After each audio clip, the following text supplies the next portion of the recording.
ang tao ay lubusang gagawing ganap sa kapanahunan ng kaharian. Pagkatapos ng gawain ng paglupig, ang tao ay isa sa ilalim sa pagpipino at kapighatian.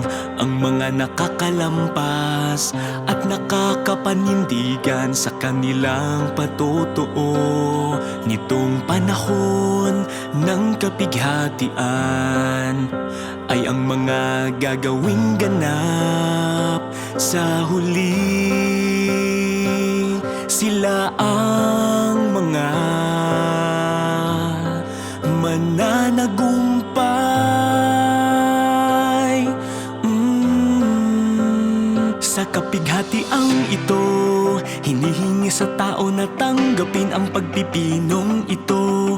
At ang pagpipinong ito ang huling pagkakataon ng gawain ng Diyos. Ito ang huling pagkakataon na pipinuhin ang tao bago ang pagtatapos ng lahat ng gawain ng pamamahala ng Diyos. At ang lahat ng sumusunod sa Diyos ay kailangang tumanggap sa huling pagsubok na ito. At kailangan nilang tanggapin itong huling pagpipino.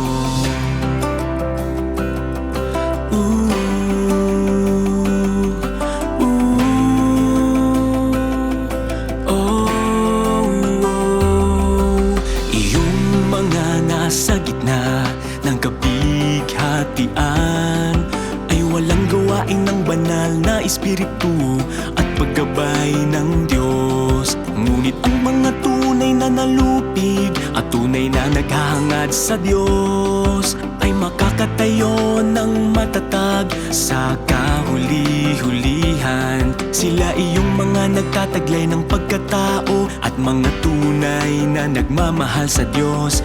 Ano man ang gawin ng Diyos, ang mga matagumpay na ito ay hindi mawawalan ng pangitain at magsasagawa pa rin sa katotohanan nang hindi nawawalan ng kanilang patotoo. Sila ang mga makakaahon mula sa malaking kapighatian sa wakas.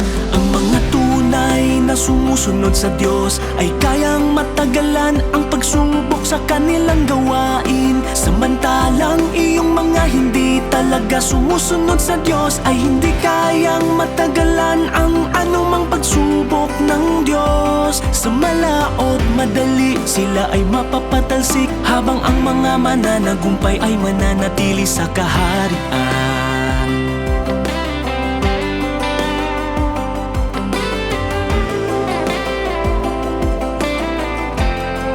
Tunay mang hinahanap ng tao ang Diyos o hindi ay natutukoy lamang sa pagsubok sa gawain niya. Ibig sabihin sa pamamagitan ng mga pagsubok ng Diyos. At walang kaugnayan sa itinatakda ng tao mismo.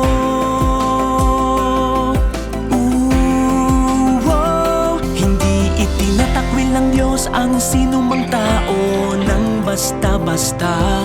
Lahat ng ginagawa niya ay lubusang makakakumbinsi sa tao. Hindi siya gumagawa ng anumang bagay na hindi nakikita ng tao, o anumang gawain na hindi makakakumbinsi sa tao. Kung ang pananampalataya ng tao ay tunay o hindi, ay napapatunayan ito ng mga katunayan at hindi maitatakda ng tao. Walang duda na ang trigo ay hindi magagawang mapanirang damo, at ang mapanirang damo ay hindi magagawang trigo. Ang lahat ng tunay na nagmamahal sa Diyos ay mananatili sa kaharian sa